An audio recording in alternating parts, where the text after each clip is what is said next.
Ladies and gentlemen, welcome to Fashion Avenue News TV, where only the best will do. I'm your host, Sophia Davis, and today we have an absolutely amazing guest for you.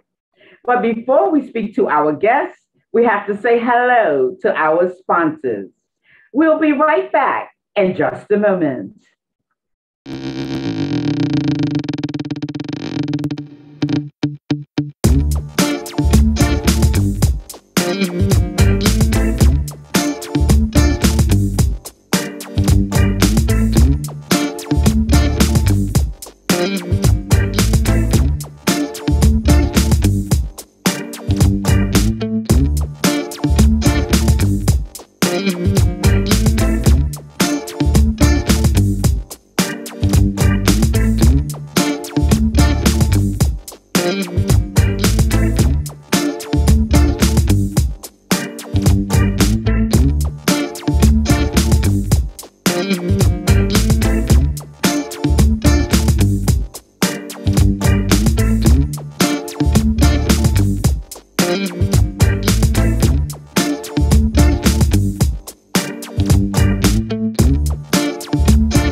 Ladies and gentlemen, we are back on Fashion Avenue News, and I have the amazing accessory designer, Bobette Reed, here with Well, hello. Bobette, how you doing? I'm great. Thank you so much for having me.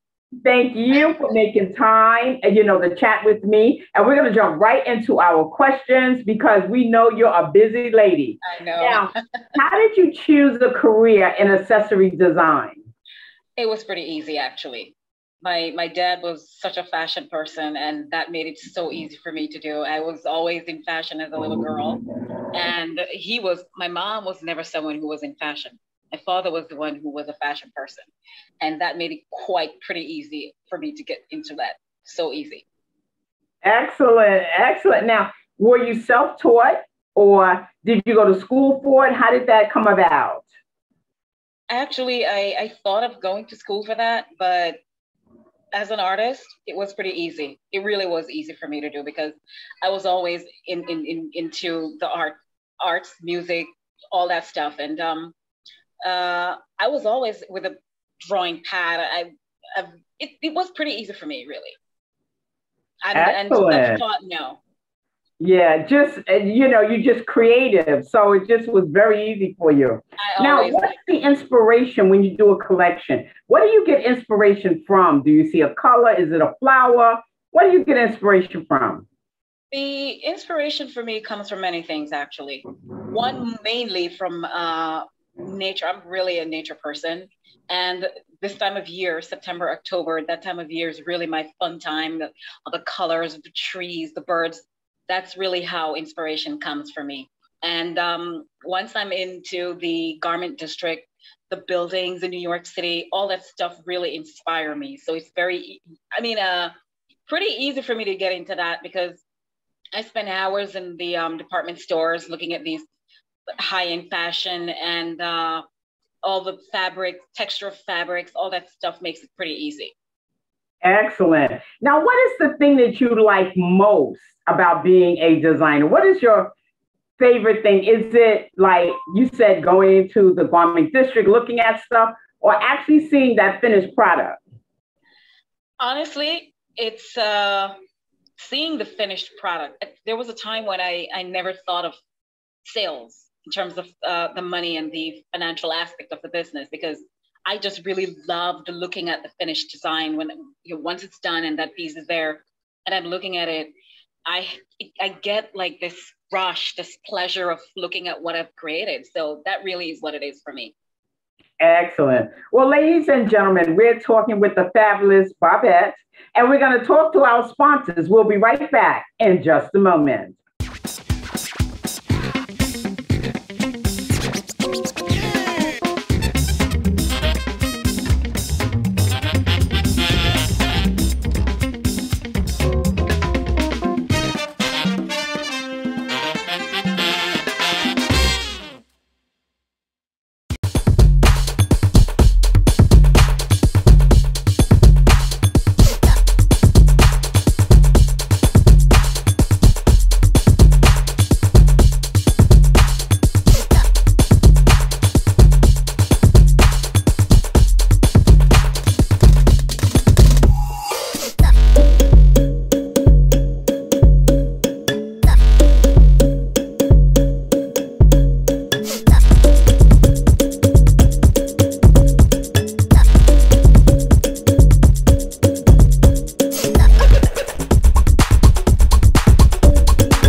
Ladies and gentlemen, we are back and we're talking with the amazing designer, Bobette. Now, we're going to go into a couple of more questions because she is so amazing that we're going to try to get all the information out of her that we can whilst we have her here.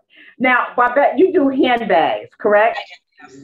Okay. How do you pick your models? Because we know as an accessory, it's not the complete outfit. It's okay because you're showing that bag. How do you pick your models for your designs? Well, once I have a product developed and I look at the color, the texture of the design, and to compare that with a model, the model has to stick with to and with that the actual piece. Once that's done, it doesn't matter if the person is a plus size or, it doesn't really matter. I really like to have a model whose personality click with that particular pocketbook. Excellent. I think that's amazing because being an accessory designer, it gives you the opportunity to deal with models of all sizes, which I believe should be on the runway. So that's amazing. Absolutely. Now, we know you do Fashion Week and fashion shows. I'm sure that sometimes it's a bit stressful. How do you handle the stress of a fashion show? Here it is, you're backstage, maybe 5 models don't show up. I mean, who knows? It's all kinds of things that happen. How do you handle that stress? I've never been the kind of person who get a rush from being in a stressful situation. I try to think about what I'm doing, and whatever happens, I try to make sure that I'm in control of what I'm doing. So if I have a situation where a model doesn't necessarily represent the brand, or if it's a model who's, like you said, sometimes they don't show up, I try to work with what I have and do the next best. Okay. And I think that that's really good, because sometimes as a designer, you have to think on your feet. Exactly. If you have, say, a garment or something that doesn't fit somebody, or like you say, a model may not show up or something like that, you have to look at, maybe a model can take 2 bags out at one time and work 2 bags. It's like a thing you have to really think on your feet to, to really pull off. Now, saying that, what do you feel are the skills for a designer to have that make them successful? What are the things that makes a designer successful? And I say that because you are a very successful accessory designer. You have beautiful bags. You have great, you're in great shows.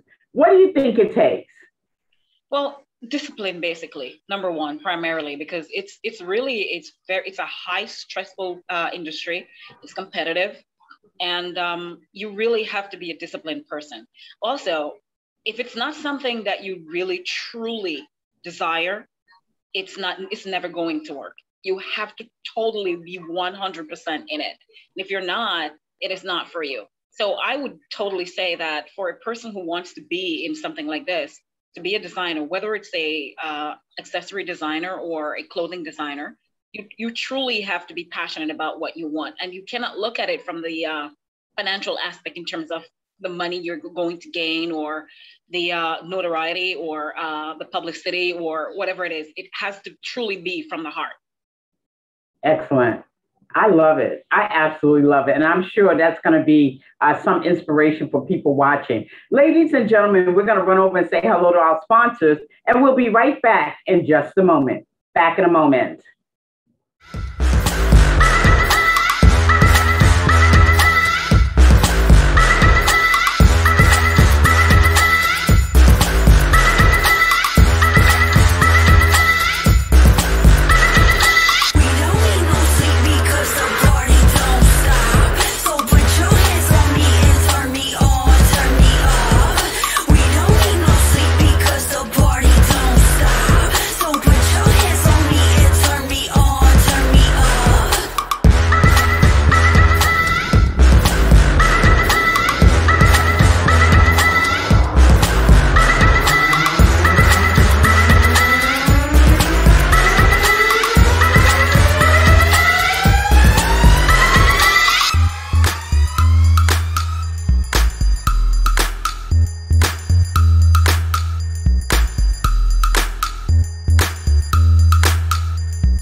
Ladies and gentlemen, we are back, and we're talking with the fabulous accessory designer, Bobette. Now, your bags were in a movie. Okay, your bags are movie stars, honey.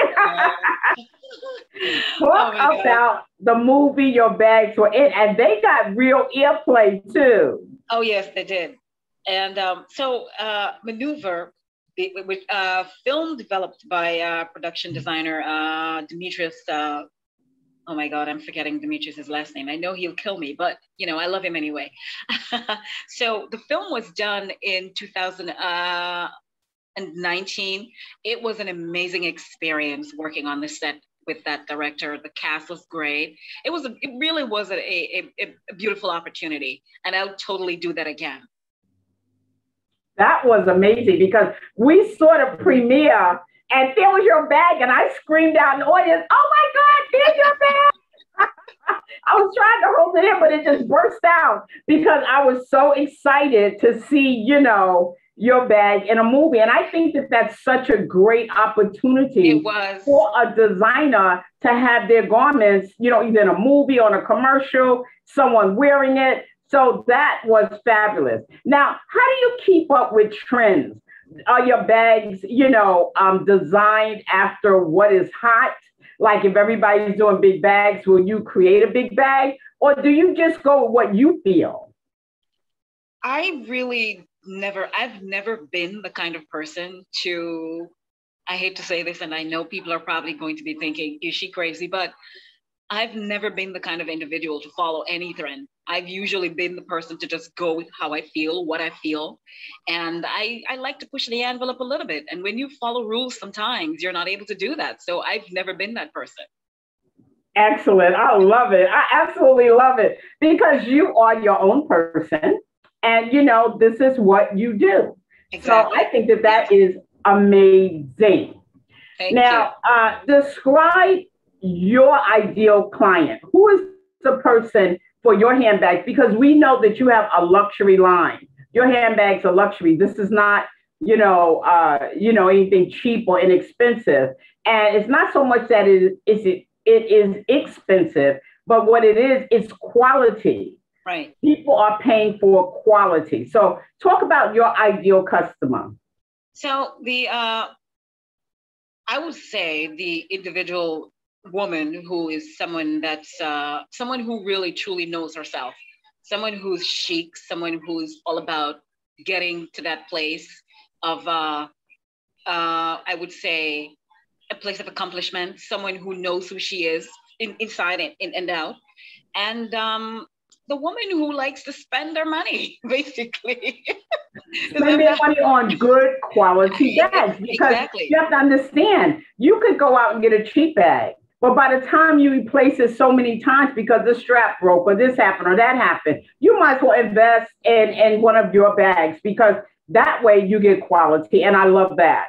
Now, what inspiration or any kind of,